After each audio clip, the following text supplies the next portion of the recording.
27절에서 30절까지 말씀을 봉독하겠습니다. 빌립보서 1장 27절에서 30절까지 다 같이 한 목소리로 봉독을 시작.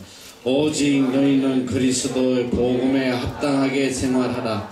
이는 내가 너희를 가보나 떠나 있으나 너희가 일심으로 서서 한뜻으로 복음의 신앙을 위하여 협력하는 것과 아무 일에든지 대적하는 자를 인하여 두려워하지 아니하는 일을 듣고자 합니다. 이것이 저희에게는 멸망의 빈거요 너희에게는 구원의 빈거니 이는 하나님께로부터 난 것이니라.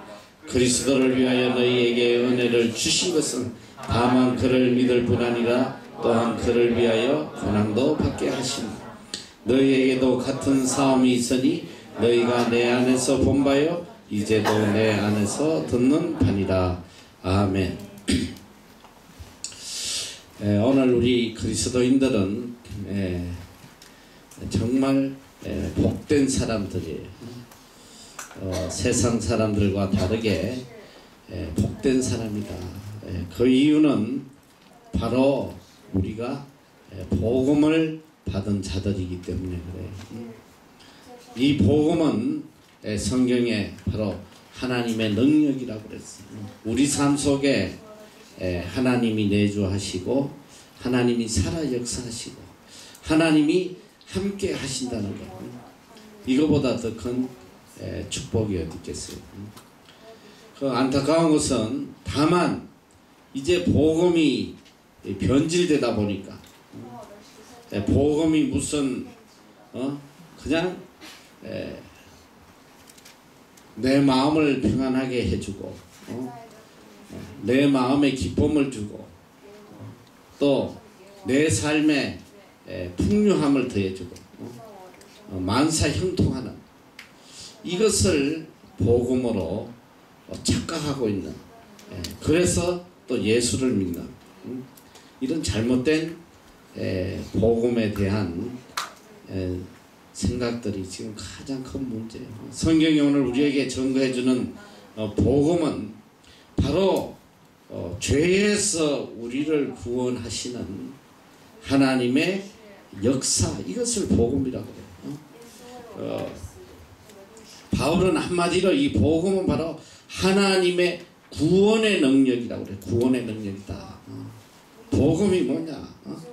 복음은 죄인을 구원하시는 하나님의 능력이라는 거예요.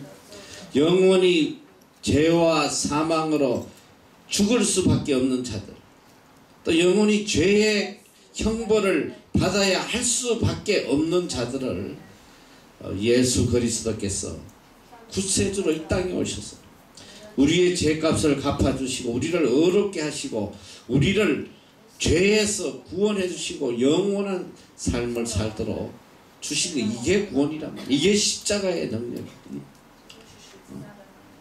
이게 복음이라는 거죠. 복음에 이 구원의 능력이 빠지면 이거 복음이 아니에요. 잘 먹고 잘 살고 부자 되고 성공하고 내 소원 이루고 이건 복음이 아니란 말이죠. 한마디로 복음은 바로 죄에서 우리를 구원하시는 하나님의 능력이다. 십자가와 부활과 재림, 또 이 사건을 통해서 하나님의 구원의 역사가 우리 삶 속에 나타나는 이것이 복음이란 말이죠. 여러분에게 도대체 복음이 무엇이에요? What is the good news to you? 여러분에게 도대체 복음이 뭐냐 말이에요. 출세하고 돈 잘 벌고 뭐 성공하고 이게 여러분의 복음입니까? 이게 참 불쌍한 거예요. 만약에 세상에 어떤 것을 이루는 것을 복음이라고 생각한다면 너무너무 허망하잖아요. 언젠가 다 사라지고 없어지고 죽음으로써 다 끝이 나버리는데 무슨 의미가 있겠어. 내가 살아오면서 보니까 이 세상에 사실 뭐 가치 있는 거 아무것도 없어. 아무것도 없어요. 뭐 예전에는 이것 좀 가져봤으면 이것 좀 밀어봤으면 그런 간절함이 있었는데 내가 잃어보고 가져보고 했더니 정말 헛되고 헛됨이 헛되고 모든 것이 헛되고 아무 의미가 없는 거예요. 오직 죄에서 우리를 구원하시고 영생을 주시고 이 구원의 능력, 이거보다 우리에게 더 소중한 건 없단 말이에요. 부활의 새 생명. 오늘 당장 이 땅의 삶을 마감해도 우리는 부활의 새 생명으로 영원히 그리스도와 연합하여 새 삶을 살아가는, 이게 바로 구원의 복음이란 말이죠.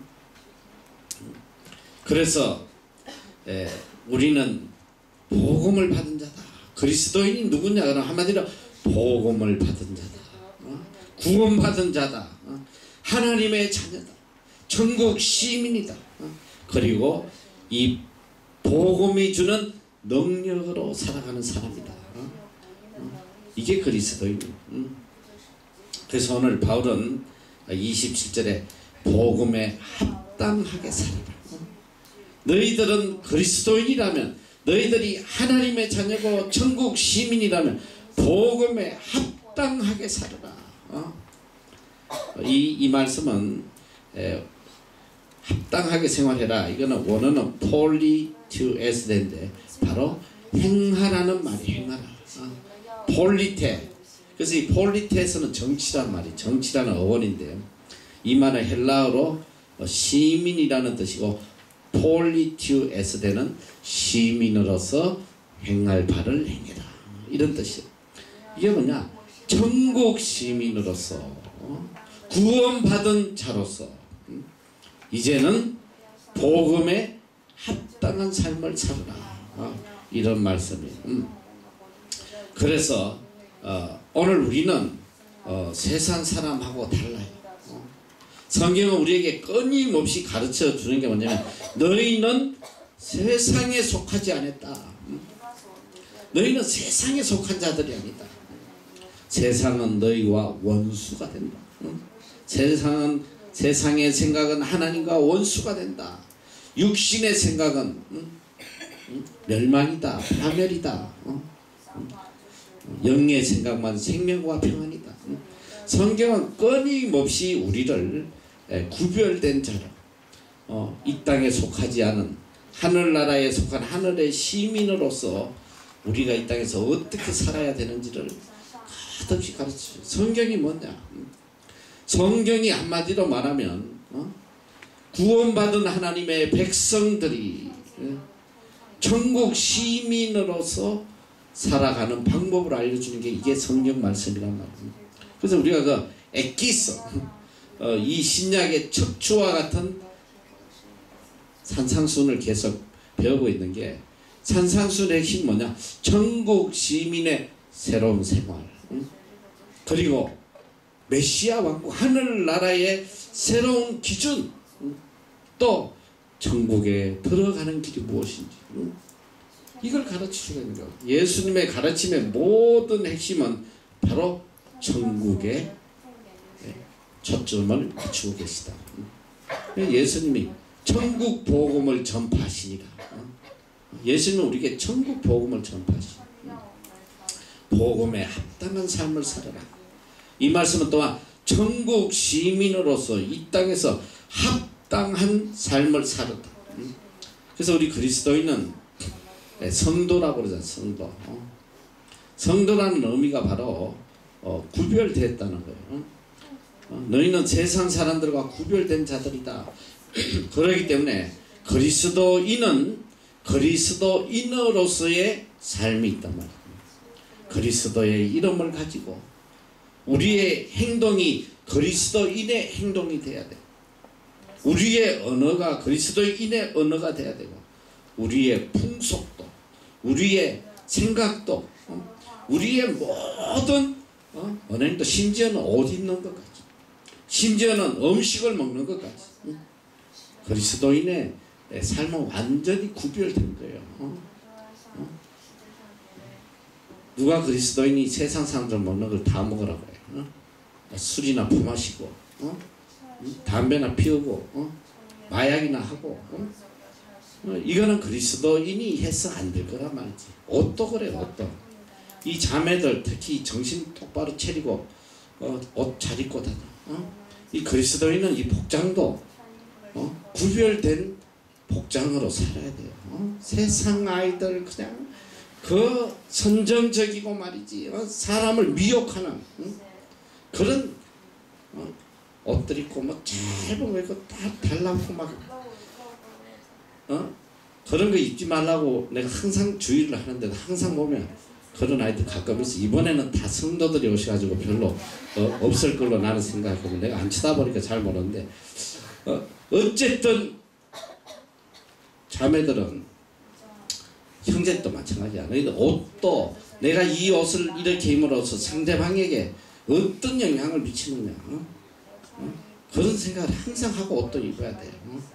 그래서 항상 거룩하게 정결하게 이 달라붙는 바지 이런 거 입지 말고 가능하면 치마 입고 여기 바로 밑에 가면 여기서 한 20-30분 가면 드루리의 그 공동체가 있어. 브레드런 공동체. 이분들은 자기들이 이제 하나님의 말씀에 따라서 청교도적인 삶을 살겠다고 모여서 공동체 생활을 해. 학교도 자기들이 직접 운영하고 아이들 홈스쿨링하고 거기에 있던 아이가 우리 학교 한번 다닌 적이 있는데 거기는 얼마나 법이 엄격한데 절대 빠마하면 안 돼.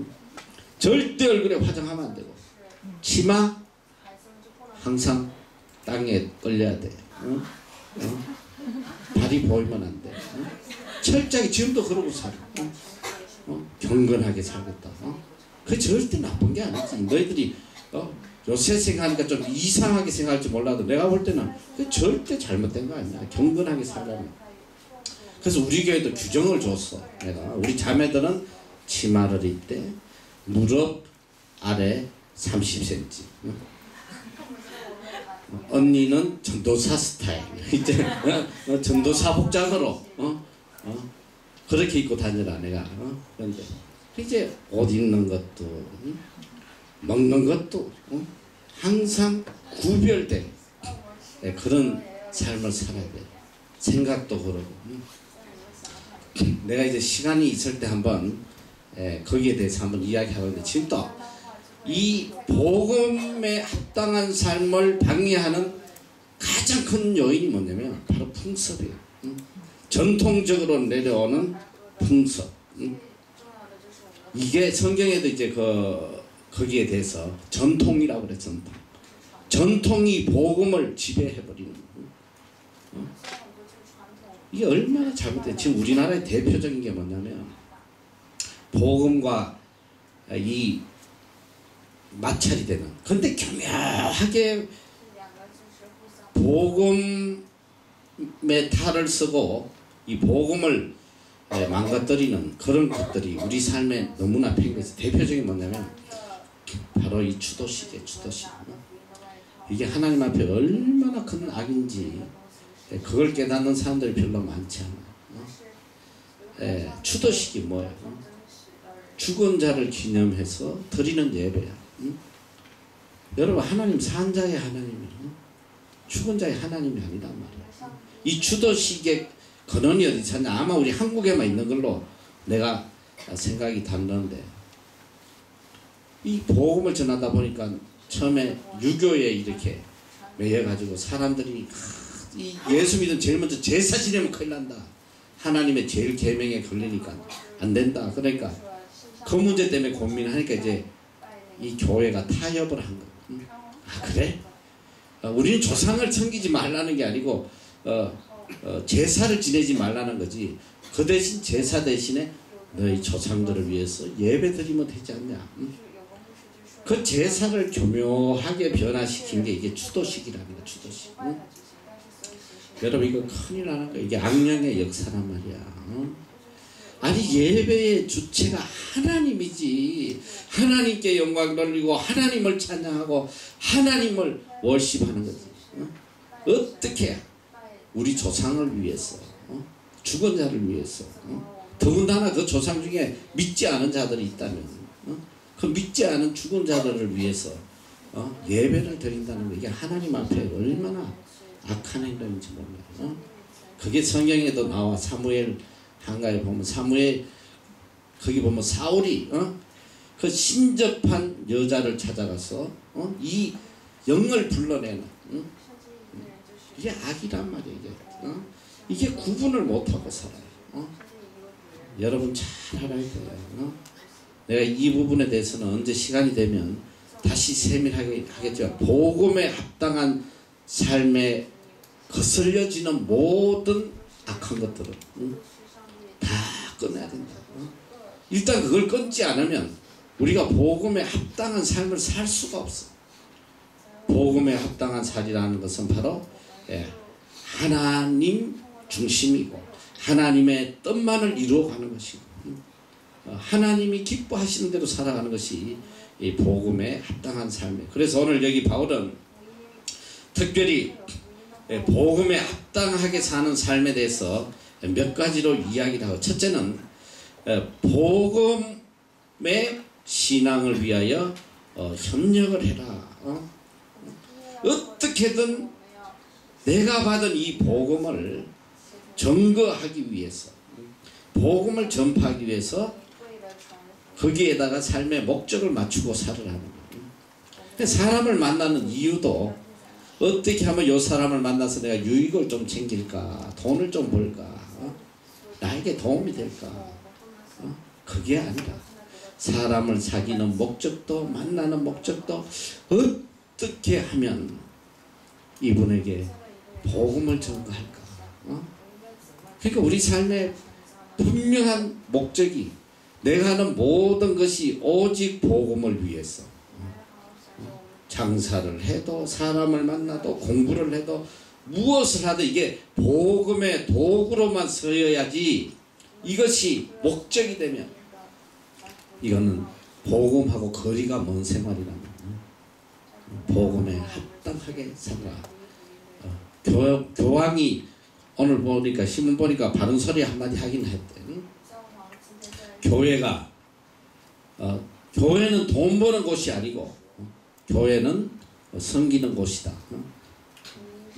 얼마나 교회들이 썩었으면, 그러니까 뭐 성당, 뭐 기독교 교회만 이야기하는 게 아니라 이제 그야말로 이제 성당을 이야기하는 거겠지. 성당은 돈을 버는 것이 아니고 섬기는 곳이다.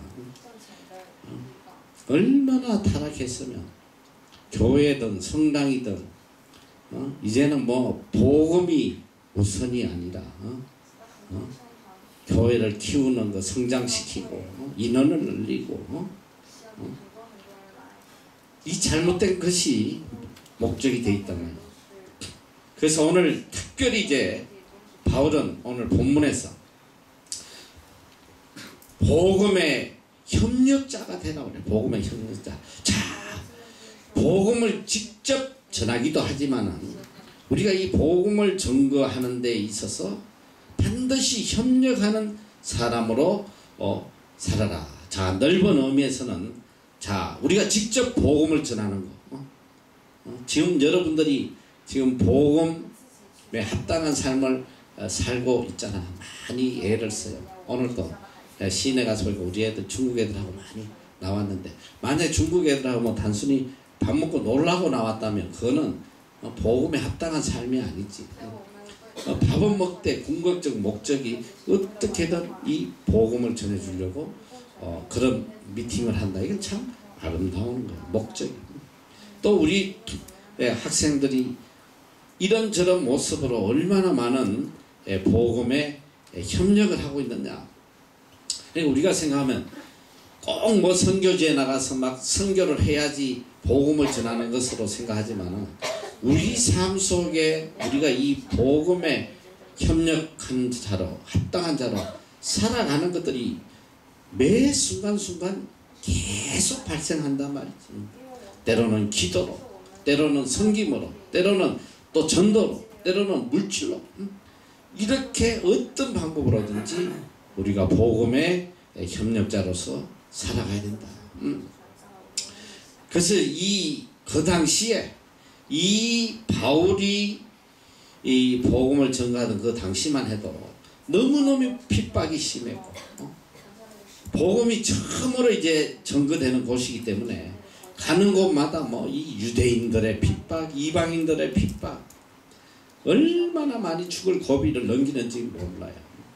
근데 그때마다 각 곳곳에 복음의 협력자들이 있었기 때문에 복음이 전거됐단 말이에요. 자, 예를 들면 이 빌립보에 복음을 처음에 전하러 갔을 때도 사실 처음 유럽에 복음을 전하러 갔는데 이게 유럽의 첫 번째 교회란 말이에요. 빌립보 교회가. 거기 갔는데 회당도 없어. 아무것도 없어. 기도를 하기 위해서 강가에 가서 기도하다가 루디아라는 이 자주장사를 만나요. 이 사람이 복음의 협력자가 돼서 자기 집을 교회로 쓰도록 해. 그리고 또 가는 곳마다 이렇게 또 이제 고린도에 가면 또 나중에 나오겠지만 너무나 중요한 이 브리스길라와 아굴라 그 같은 천막을 만들다가 이분들이 또 복음을 듣고 협력자가 됐어. 얼마나 바울에게 큰 동력자로 역할을 하는지 몰라요. 가는 곳곳마다 이렇게 장소를 제공하는 사람, 또 이렇게 대신 핍박을 받는 사람, 또 여러 가지의 모습으로 함께 복음을 협력하는 그런 사람들이 많아요. 그리고 지금 우리 학교만 해도 이 학교의 우리의 궁극적 목적이 복음을 전하는 것인데 사실 학교는 복음을 위해서 통로일 뿐이지 학교가 목적이 아니란 말이에요. 여러분들도 여기 온 목적이 처음에는 가서 영어 배워야 되겠다 하고 왔을지 몰라. 그러나 여기서 또 이렇게 말씀을 깨달은 아이들은 그게 아니구나. 이 영어는 단지 내가 복음을 전거하는 데에 사용하는 통로에 불과하구나. 이걸 깨닫고 학교에 가서 영어를 하지만은 그 모든 목적이 복음을 위해서 움직인단 말이에요. 여러분 사실은 이 우리 학교라는 게 보면 완전히 선교 단체 사실은 이 복음을 위해서 각자가 맡은 자리에서 다 지금 협력자로 일하고 있는 거예요. 우리 간사들은 또 이 운전자로서 얼마나 협력을 해요. 정말 너무 귀하잖아. 밤늦도록 그 아이들 다 피갑하고 얼마나 피곤하겠어. 복음이 아니면 여기 왜 이러고 있겠어. 오직 복음을 위해서 또 헌신하지. 또 어떤 또 간사는 또 이렇게 뭐 밤잠 안 자고 홈페이지를 만들고 말이지. 또 이걸 어떻게든 알리려고 애를 쓰고 또 어떤 간사들은 또 리셉션에서 어떤 또 우리 형제 자매들은 뭐 특별한 탤런트가 없는 애들은 또 부엌에서 열심히 사과 깎고 또 열심히 밥하고 또 이 각자 맡은 자리에서 청소도 하고 한 기능만 빠져도 이 복음을 이뤄나가는데 많은 어려움이 있단 말이에요. 참 아름다운 거예요. 연합하여서 복음을 위해서 연합하여서 하나를 이렇게 움직여가는 거.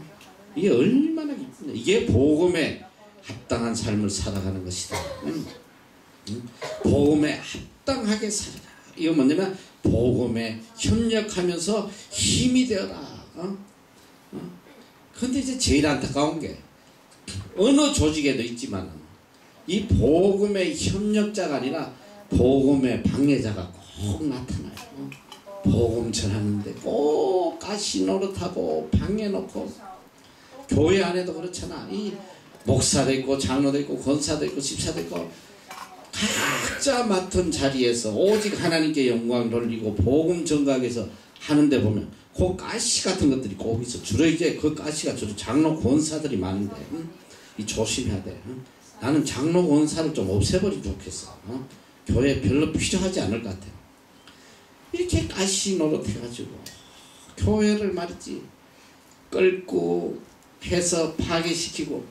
근데 그 양반들의 특징이 뭐냐, 복음의 방해자의 특징이 뭐냐면 아주 그럴듯한 선한 목적을 갖고 끌기 시작하는 거예요. 이거 봤더니 이게 성경적이 아니고 이게 더 옳은 것 같은데 이러면서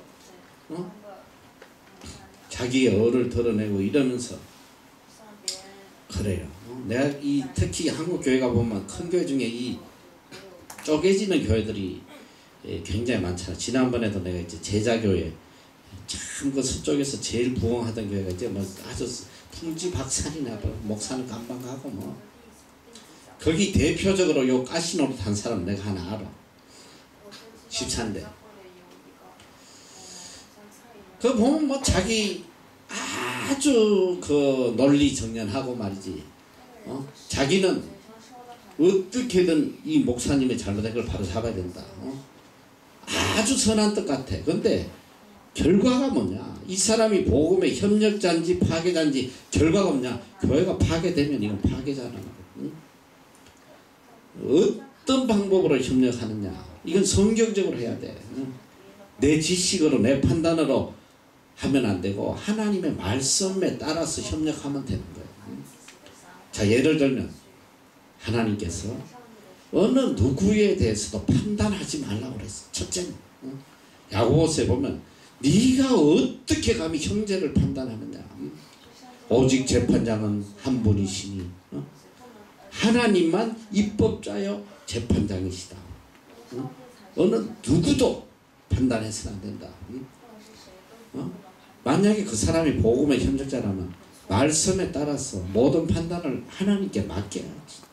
맡기고 나는 내가 복음에 합당한 자로서의 삶을 살려고 발부둥쳐야지.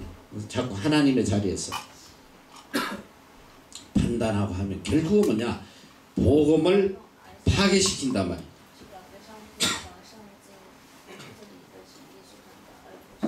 여러분이 잘 알아야 돼요. 아무리 좋은 뜻을 가지고 해도 내가 하는 행동을 통해서 복음이 파괴가 되는 행동이면 내가 파괴자라는 거 그걸 알아야 돼. 자, 우리 조직에도 그래. 내가 요즘 와서 자주 하는 소리가 야, 이 조직이 이렇게 흘러가는 게 참 기적이다. 하나님의 은혜다. 내가 그래요. 지금 34기까지 오면서도 그래도 별탈 없이 큰 일 없이 지금까지 이 열매를 맺어왔다는 게 나는 기적이다. 뒤돌아보니까 이 뭐 한때는 이렇게 장학관에 한 100여 명 이상 있고 하는데 각자 이렇게 다른 성격도 다르고 생각도 다르고 신앙의 정도도 다르고 가장 각색의 모습의 아이들이 이곳에 와가지고 그래도 이렇게 열매 맺으면서 갈 수 있다는 게 이게 나는 기적이라고 생각합니다. 여기 만약에 희한한 좀 마시가 내가 하나 들어왔다. 이 조직이 어떻게 가겠어? 복음을 파괴하고. 실제로 이제 그런 비슷한 일이 좀 있었어요. 여러분, 한 번은 완전히 이 이단에 빠져가지고 아무리 설명을 해줘도 안 되는 거예요. 이거는 뭐 받아들이지도 않는 거예요. 한번 충격적인 게 한 장학관에서 남녀 세 놈이 도중에 도망을 가버렸어. 부모도 몰라. 도망가 버렸어. 지네끼리. 뭐냐면 그 중에 이 악한 영들이 딱 만나니까 의기투합을 하더라. 딱 맞아들어가 지네끼리. 그러면서 교묘하게 한 명 한 명 아이들을 접촉해가지고 악령 노릇을 하는. 우리가 그 빨리 차단 안 했으면 그걸 빨리 판단 안 했으면 미리 판단을 해서 권면하고 야단치고 하니까 발붙일 데가 없으니까 셋이가 의기투합해서 날라버렸어. 지금 내가 생각하면 이게 참 이렇게 오는 게 이게 기적이야. 이게 왜 그리고 우리가 이 구원에 합당한 삶을 살아가고 있냐. 열매가 있잖아요. 응? 많은 외국 아이들이 하나님을 믿고 하나님을 찬양하고 이게 얼마나 놀라운 거야. 응? 그래서 어떤 상황 속에서도 구원의 방해자 역할을 하면 안 된다.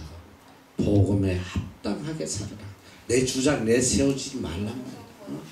내 뜻대로 100% 마음에 들 수가 없어. 어느 곳에 가도 여기는 정말 내가 100% 원해야 된다 할렐루야 이런 데가 없다. 그런 데 한 군데도 없어 너희들.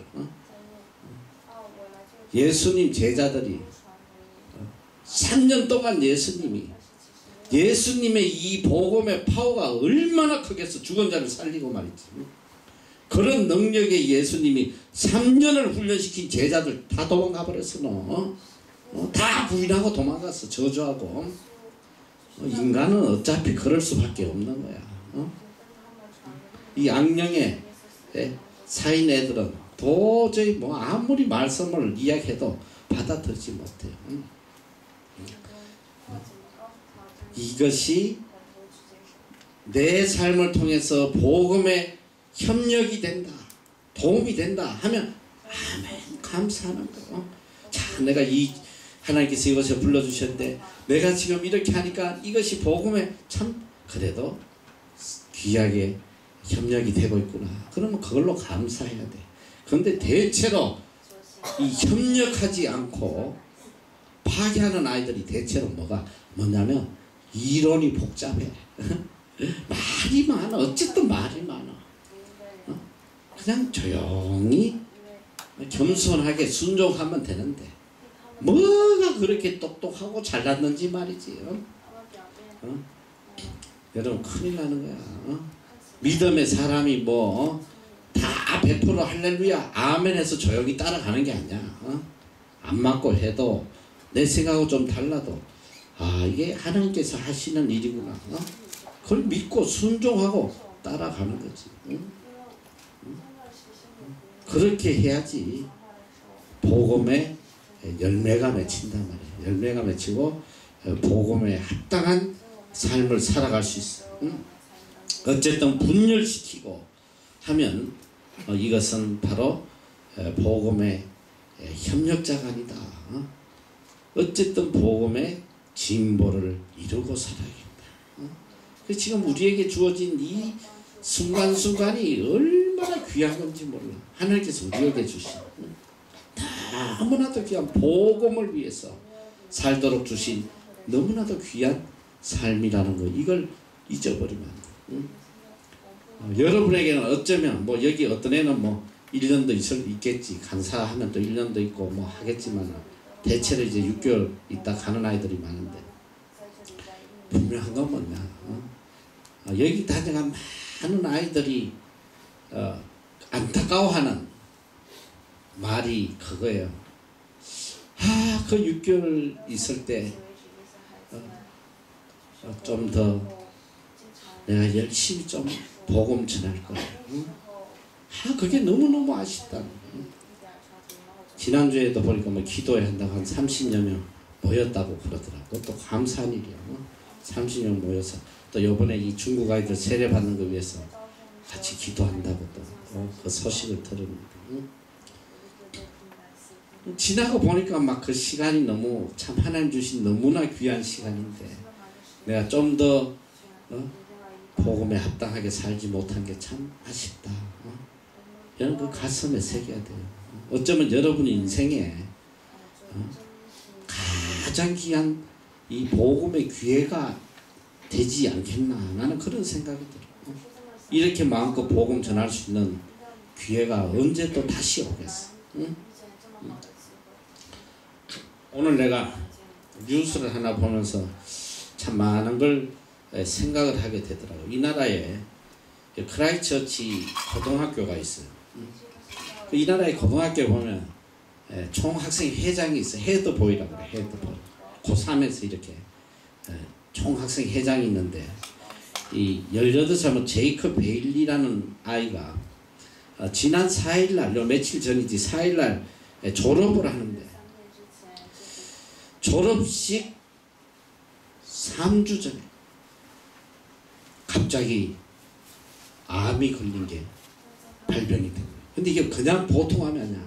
아파서 갔더니 졸업 일주일 전에 암 판정을 받았는데 갔더니 그게 백혈병 림프종이라는데, 급성 림프종이라는데 3주밖에 없었습니다. 본인 전혀 모르는 거야. 아파서 딱 일주일 전에, 졸업 일주일 전에 딱 갔더니 앞으로 3주밖에 못 산다. 이 젊은 아이에게 얼마나 충격이 있겠어요.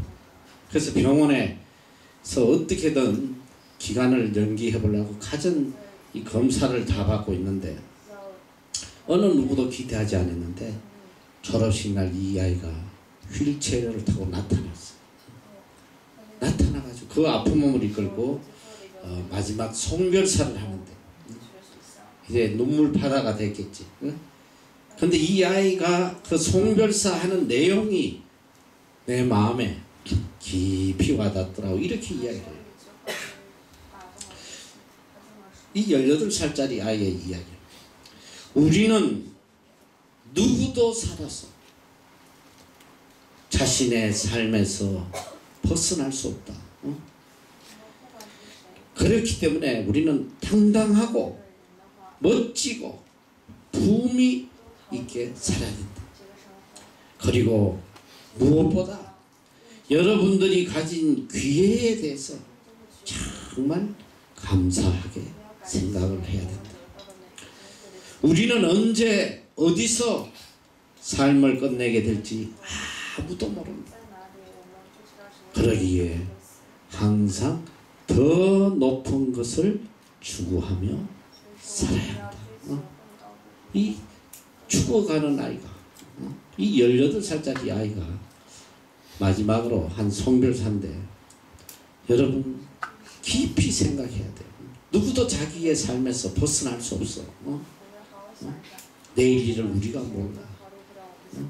언제 어디서 어떤 일이 내 삶에 일어날지 아무도 모른다는 거예요. 언제 끝날지도 몰라.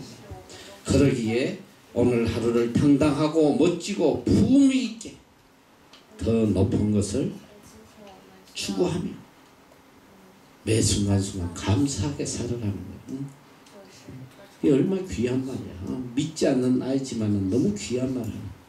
오늘 우리는 하나님이 주신 이 귀한 기회를 고맙게 생각해요.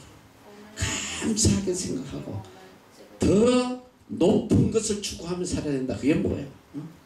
우리는 천국을 소망하고 천국을 추구하고 천국에 합당한 삶을 오늘 이 순간순간 살아가야 된다는 거예요. 왜? Nobody knows tomorrow. 내일을 모르기 때문에. 야고보서에서 말씀하시는 내일 일을 너희가 알지 못하나니 너희는 잠시 왔다 사라지는 안개와 같으니라. 깊이 생각해야 돼요. 언제 우리가 어떻게 어떤 모습으로 하나님 앞에 갈지 모른단 말이에요. 그러기에 더 가치 있고 더 품이 있고 더 높은 것을 추구하며 하루를 살아라. 그리고 이 복음에 합당한 삶이라는 것은 두려워하지 않는 삶이에요. 두려워하지 않는 삶. 복음에 합당하게 사는 사람은 첫째 그 삶에 뭐가 나타나냐? 신앙적 담력이 생겨요. 두려움이 사라져. 어떤 환경 앞에서도 비굴해지지 않아요. 복음 안에 사는 사람은 굉장히 당당하고 떳떳해요. 두려움이 없어. 어떤 핍박이 와도 다음데 왜 그러냐? 복음에는 우리를 구원하는 하나님의 능력이 있기 때문에. 이 베드로가 이 여종이 말이지 당신 예수 제자냐? 이 여종 앞에서 벌벌벌벌 떨고 다 울기 전에 3번을 부인해. 나중에는 막 그냥 핏대 올리면서 막 저주하면서 내가 예수 제자가 아니란데 왜 이 난리냐 막 저주를 하고. 그렇게 벌벌 떨던 베드로가 그가 복음을 깨닫고 나니까 나중에는 공회 앞에서 대제사장 앞에서 예수 외에는 어느 누구의 이름으로 구원받을 자가 없다고 말이야. 생명을 걸고 담대하게 외치는 이게 복음의 능력이야. 복음의 능력이 내 안에 들어오면 두려움이 없어져요. 내가 이제 군대 가서 내가 원래 굉장히 겁이 많은 사람인데 지난번도 뭐 군대 얘기 조금 하다 말았지만 군대 가면서 내가 하나님 앞에 약속한 것이 하나님 제가 어떤 일이 있어도 주일 성수하겠습니다. 어떤 일이 있어도 주일 성수하겠습니다. 그리고 이제 훈련소 때부터 쭉 하는데 한 1년이 채 안 됐나 이제 공군 병원에 발령을 받아갔어요. 뭐 거기까지 가게 된 놀라운 기적 같은 일이 있는데 내가 그 병원을 너무너무 가고자 하나님 앞에 간절히 기도했던 게 어떻게든 환자들에게 복음을 전한다. 고전에 국방부 있을 때 내가 한 달 병원에 입원했다. 지난번에 해줬지 너희들한테. 그까지 해줬나? 거기서 너무나 죽어가는 아이들을 많이 보고 그 아이들이 복음을 영접하는 걸 보면서 하나님 제가 다시 돌아가면 어떻게든 공군본부에 병원을 보내주세요. 아주 뭐 거기까지 가게 된 이거는 뭐 있을 수 없는 기적 같은 일로 병원을 가게 됐는데 병원을 딱 가니 충격이야. 병원 수송대 갔는데 세상에 새 놈이 있는데 새 놈. 4명이 있어서 처음에 이 김병장이라는 애가 있고 박병장이라는 애가 있고 그 다음에 나보다 2달 먼저 온 놈이 2명이 있었어.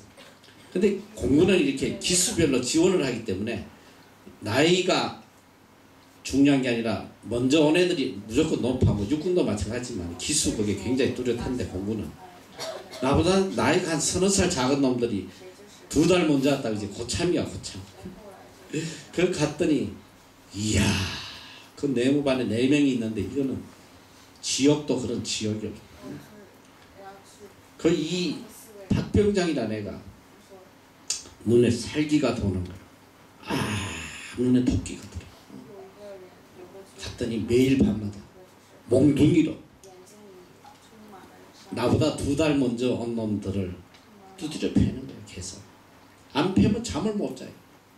이야기 들어보니까 자기가 쫄병 때 너무 얻어맞았다는 거야. 너무너무 얻어맞았어. 이를 갈더라고. 이를 갈. 그 매일 두드려 패는 거야. 그래가지고 내가 가서 이 박병장은 내가 좀 전도를 해야겠다 해가지고 이 아이에게 열심히 나보다 나이가 1살인가 어렸어. 병장인데도 나보다 어렸어. 나이가 열심히 영어를 가르쳐줬어. 영어를 매일 문법을 가르쳐주면서 그 복음을 전하기 시작했는데 야, 이 복음의 능력이라는 게 얼마나 무서운지. 그 눈에 살기가 돌던 애가 복음이 딱딱하니까 그때부터 사람이 변하고 매일 찬양 부르면서 어느 정도 믿음이 들어가냐면 군대에서 나하고 그 추운 한겨울에 매일 새벽 기도를 다녔어. 새벽 기도를 막 마음에 막 기쁨 못 견디는 거야. 그냥 그렇게 한에 맺혀있던 분노가 차있던 애가 복음 들어가 그렇게 변해. 그래가지고 얼마나 둘이 열심히 신앙생활하고 나는 또 막 열심히 그냥 그 병원에 입원한 애들 찾아다니면서 그때 이제 월급이 내가 3,600원인가 받았는데 그걸로 이제 이 십자가를 많이 샀어. 그때는 이제 십자가를 조그맣게 이렇게 파는 게 있어가지고 그걸 이렇게 환자복에 달아주고 이렇게 또 성경을 부위에다가 사서 갖다주고 이러면서 계속 복음을 전하고 또 내가 앰뷸런스 운전병이니까 맨날 그 다리 다치고 못 걷는 애 아픈 애들을 예배 때마다 태우고 공군 교회로 갔단 말이야. 근데 이게 문제가 뭐냐.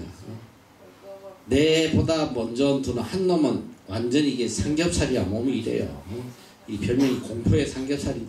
또 한 놈은 완전히 이게 진화가 덜 됐어. 나 또 그래. 저 진화 덜 되네. 저 거의 원숭이 수준인데.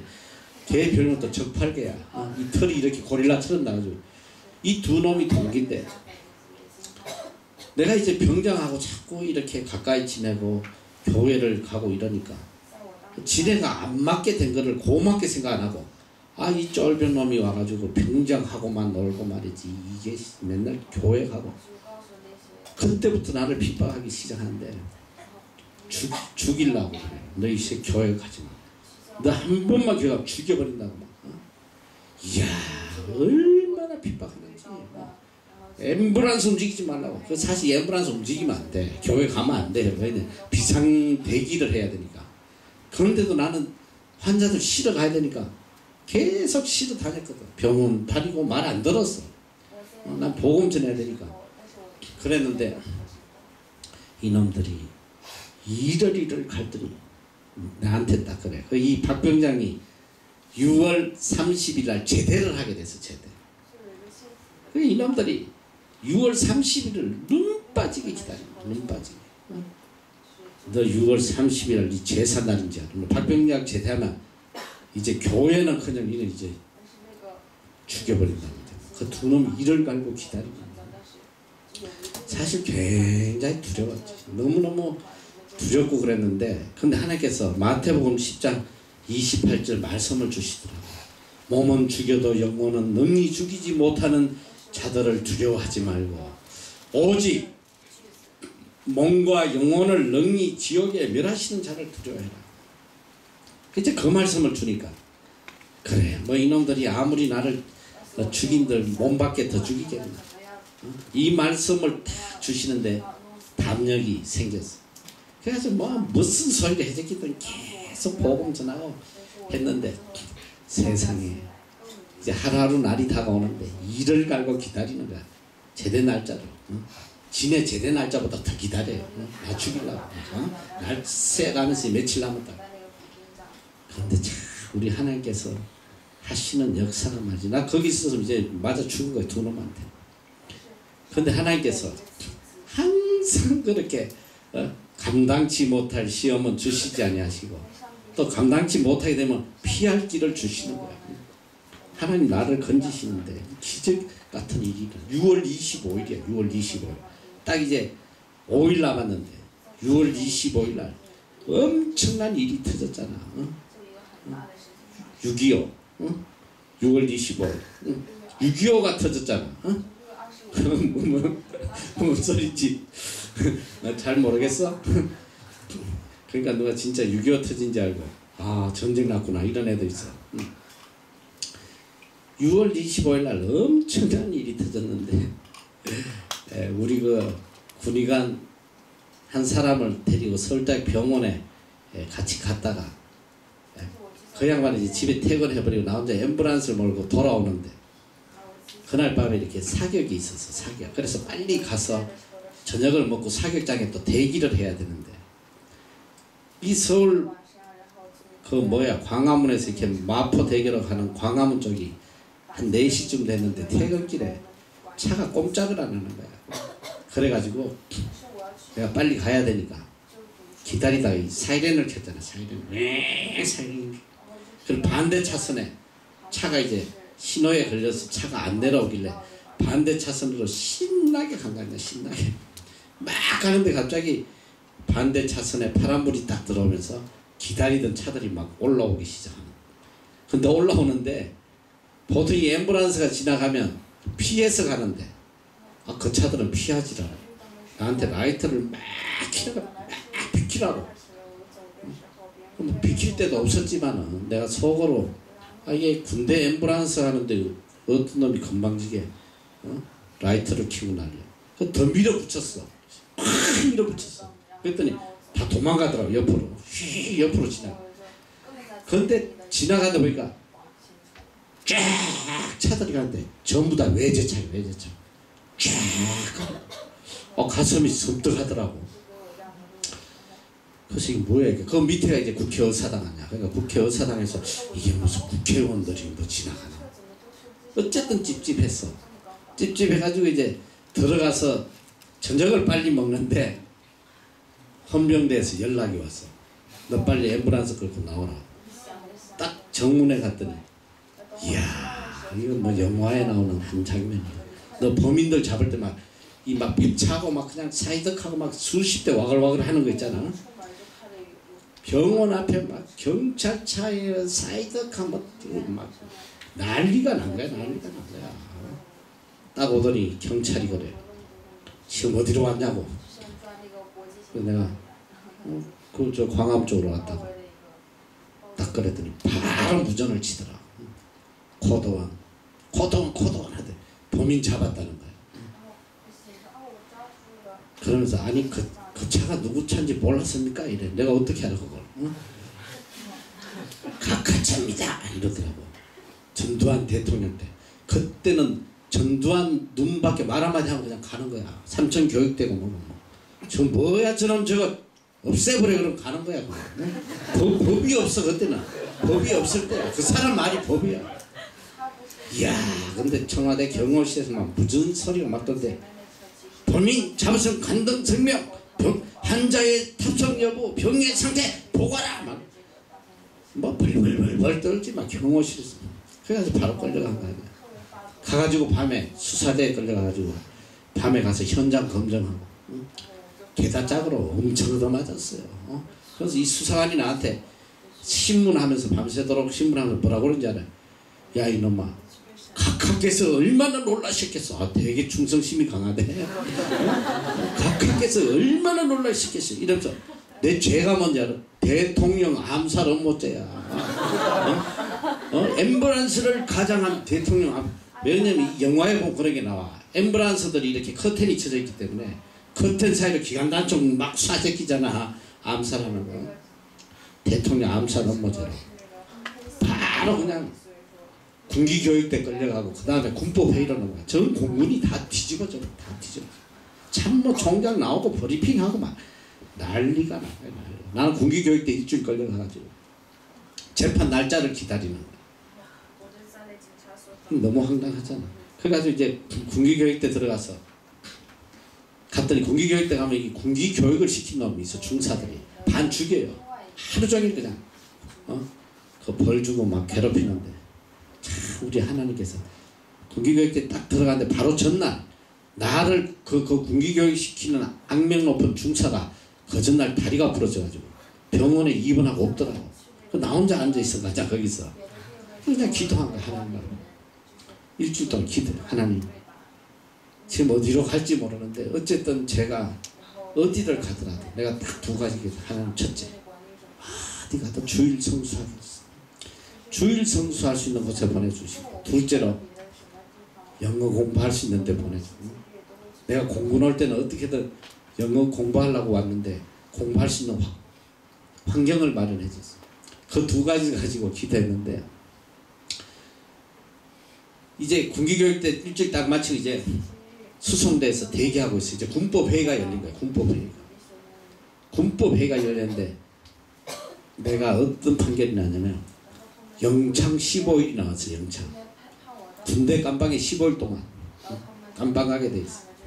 그래서 이제 깜방 가려고 이제 대기하고 있는데 어떤 일이 나냐면 수송대에 앉아 있는데 갑자기 어디서 전화가 하나 와요. 전화가 와서 이 감독관에게 전화가 와.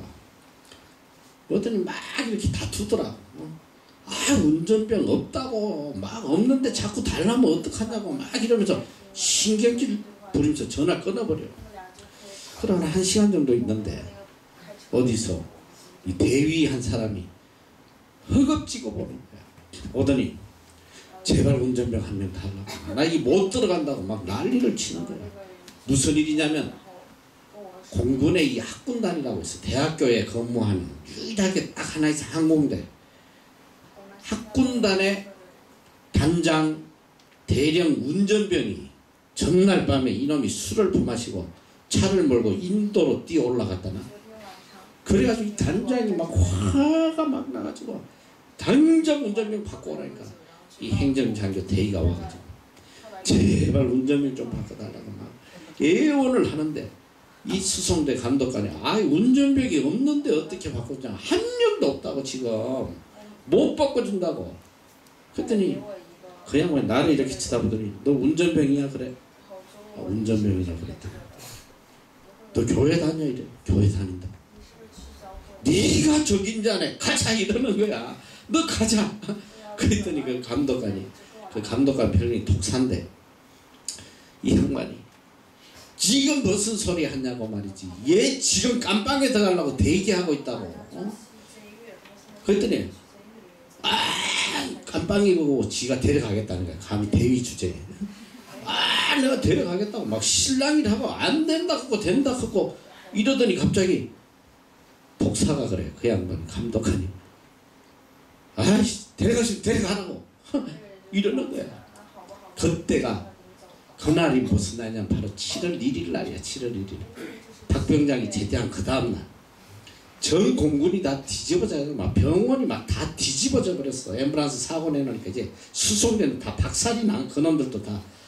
그런데 이제 하나님께서 좋은 차, 그때 최고의 세단이 포니투라고 있었는데, 포니투 처음 나왔을 때 얼마나 좋은지 막 너무 좋은 차야. 새 차 딱 그걸로 나를 모시러 왔더라. 딱 가가지고 병원에 가가지고 갔더니 일을 갈고 막 나오기만을 기다리는데 나타났어. 와가지고 이제 더블백 다 사가지고 탁 메고 그 젓팔개하고 그 삼겹살 그 두 놈들 열심히들 잘해 이러고 탁 승용차 타고 내가 학군당 간 거 아니야. 학군당. 도저히 이건 뭐 있을 수가 없는 기적이 일어난 거야. 하나님께서. 그 엄청난 사고 나가지고 영창 시골 떨어졌는데 영창도 안 가고 바로 어디 가냐. 학군당 갔지. 학군당 갔더니 어떤 일이 일어난지 알아? 그날부터 집에서 출퇴근이야. 출퇴근. 난 집에 있을 필요도 없어. 그 학군 단장이 교회 집사더라고요. 송환교회. 나를 보더니 얼마나 반가워하는지 막 하나님 보내주시다 너무 좋아. 이분이 반포 살고 우리 부대는 저쪽에 저기 뭐야 그 어디 난가차도 넘어서 거기 있는데 수색인가 그. 이제 이분을 아침에 저녁에 태우고 집에 내려주고 나는 집에 가고 또 아침에 와서 태우고 오고 집에서 다니는 완전 자유인이 되어버렸어.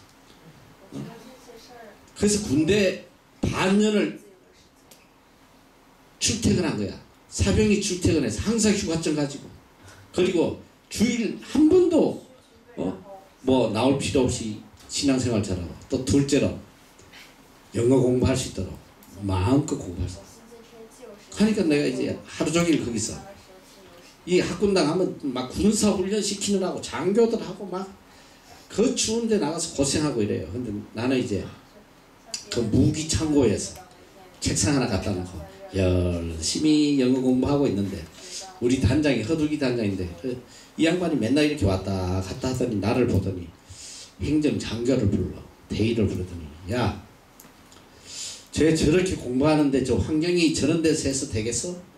사무실 하나 만들어줘. 딱 그래서 장교 사무실에 내 책상을 하나 딱 만들어줘. 장교들은 그 겨울에 추운데 막 그냥 훈련 받는다고 와가지고 잠깐 쉬는 시간에 손 한 번 째고 또 나가고 나는 하루 종일 따뜻한 데 앉아가지고 하루 종일 영어 공부하고 자가용으로 출퇴근하시고 아침에 딱 오면 방위병들이 아침 딱 차려주시고 또 아침 딱 먹고 공부하고 퇴근하시고 하나님께서 기적을 보여주시고 기도한 그대로 대통령을 동원해가지고 대통령을 동원해가지고 나를 거기서 끌어내셔가지고 제일 좋은데 있을 수 없는 거야. 그런데 얼마 뒤에 내가 우연히 영동 세브란스 병원에 갔다가 그 병원에 근무했던 군의관을 한 사람 만났어. 이 사람 제대해서 거기 의사로 있더라고.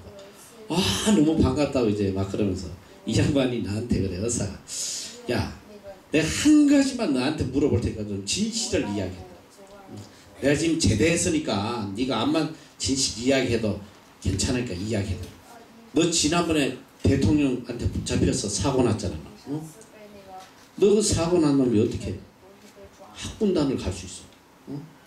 제일 좀 딱 한 자리밖에 없는 공군에 그 제일 좋은데 네가 어떻게 갔어? 니네 작은 아버지가 참모총장이야? 큰아버지가 참모총장이야. 나한테 이렇게 묻더라. 너 도대체 백이 누구야? 누구야? 막 궁금해서. 그래서 내가 그래서 나는 백이 없고 백은 더블백밖에 없다. 내가 이제 우스하게 한다고. 나는 백이라고 더블백밖에 없다. 군대에서 메고 다니는 거. 우리 하나님께서 살아 역사하시고 나를 이렇게 구해주셨다. 그럼 막 전도했더니 이것도 전도하려고 또 이상한 소리 한다고 했어. 나는 이 일뿐 아니라 군대 들어온 날부터 지금까지 계속 기적의 연속이다. 하나님이 살아서 역사하시는 매일매일 체험한다. 정말 놀라운 게 내가 제대할 때에 이 학군단은 원래 어디 소속이냐면 대전 교육부 소속이에요. 대전에 소속이 돼야 되는데 내가 이제 제대하려면 대전을 가야 되는데 봤더니 내 서류가 아직도 공군보훈부에 있는 거야. 병원에. 서류는 발령은 안 났는데 몸만 가 있다고 해. 몸만. 그래서 나는 공군보훈부에서 제대했단 말이야. 정말 있을 수 없는. 아니 군법회의에서 전두환 대통령 그 경호실에서 해가지고 15일 영창을 때렸는데도 가지도 안 하고 말이지. 그러니까 이 세상에는 두려워할 인간이 하나도 없다 이 소리야. 전두환이고 뭐고 하나님이 다 움직이시는데 누가 건드리겠어. 그래서 나는 그 시편 3편 6절 말씀을 굉장히 좋아해. 천만인이 나를 둘러 치려하려도 나는 두려워 아니하노이다. 천만인이 나를 둘러 치려도 난 두려워하지 않는다. 왜? 하나님께서 원수의 귀샤대기를 때리시. 악인의 이빨을 다 뽑아버리시. 하나님 지켜주신단 말이지. 여러분 잘 알아야 돼요. 그냥 복음 전하다 뭐 죽으면 순교하는 것이고 초대교회 성도들은 다 그런 담력을 갖고 있어. 복음에 합당한 삶을 살 때는 그래 내가 복음을 위해서 죽으면 죽겠다. 순교하면 되지 뭐. 하늘나라 가면 생명의 면류관이 나를 기다리겠지. 적어도 우리가 복음에 합당한 삶을 살려면 두려움을 가지만 담대해요. 하나님 앞에 다 맡기고 담대하게. 여기 와서도 우리가 이 하나님의 학교를 주시고 해서 이걸 어떻게든 복음을 전하려고 하다가 얼마나 많은 핍박을 받고 내가 지난번에 잠깐 이야기했을 거야. 투수를 내가지고 교육부에 특별감사를 2번이나 받고 코트에 끌려가서 재판받고 깜빵간다 하고 다 협박하고 해도 끝까지 우리가 담대하게 복음을 전가하고 했더니 하나님께서 지금까지 이렇게 아무 탈 없이 풍성한 복음의 열매를 맺도록 해주셨단 말이에요. 그래서 우리가 선교를 위해 당하는 고난은 두려움이 아니라 기쁨과 담대함과 자부심이 된다. 그래서 초대교회 교인들은 복음을 전하다 핍박을 받고 고난을 받을 때 얼마나 기뻐한지 몰라. 하늘의 상급을 생각하면서 너무 기뻐한 거예요. 그래서 28절에 보면 저희에게는 멸망의 빈거요 너희에게는 구원의 빈거다. 이 빈거가 뭐냐면 사인이란 뜻이거든. 표시란 말이지. 멸망하는 자들에게는 구원에 대한 것은 그들에게는 멸망의 길이고 구원받은 우리에게는 하나님의 능력이에요. 하나님의 능력이란 말이에요. 그래서 이 바울은 이미 그가 복음에 합당한 삶을 살면서 수많은 핍박과 고난을 당했지만 정말 그 속에 하나님의 구원의 능력을 체험했기 때문에 언제나 담대합니다. 빌립보에서 이 점치는 아이 귀신 쫓아냈다가 감옥에 가서 밤새 얻어맞고 말이지 착고에 매였으나 그는 기뻐가지고 신라와 더불어 찬양하고 기도하고 밤새도록 그 기쁨을 주체를 못한 거예요. 두려움은 그냥 기쁨이 주체를 못해. 그랬더니 옥문이 열리고 간수장이 구원을 받고 빌립보 교회가 탄생하는 이런 기적의 역사가 일어나는 거예요. 그래서 우리는 어쨌든 분명한 믿음을 가지고 살아야 돼요. 복음에 합당한 삶. 복음에 합당한 삶. 여기 세 번째가 복음에 합당한 삶이란 바로 은혜 중심의 생활이다. 은혜 중심. 복음대로 사는 자는 모든 것이 은혜예요. 고난도 은혜, 핍박도 은혜, 실패도 은혜. 내가 복음을 전하다가 일어나는 모든 일이 다 은혜로 와닿는 거예요. 너무 감사합니다. 그 은혜가 29절에 이렇게 표시돼요. 두 가지로. 자, 이 은혜로 우리의 믿음을 주셨다. 믿음을 주시고, 둘째는 우리로 하여금 고난을 받게 하셨다. 고난을 받게 하셨다. 이 고난이 바로 은혜라고 고백하고 있어. 예수 이름으로 예수님의 복음을 전하다 보면 믿음뿐 아니라 고난도 함께 해주신다. 이게 은혜라는 거야. 바울은 그리스도와 함께 당하는 고난을 아주 특권으로 생각해서, 하나님 주신 특별한 은혜로 생각해서,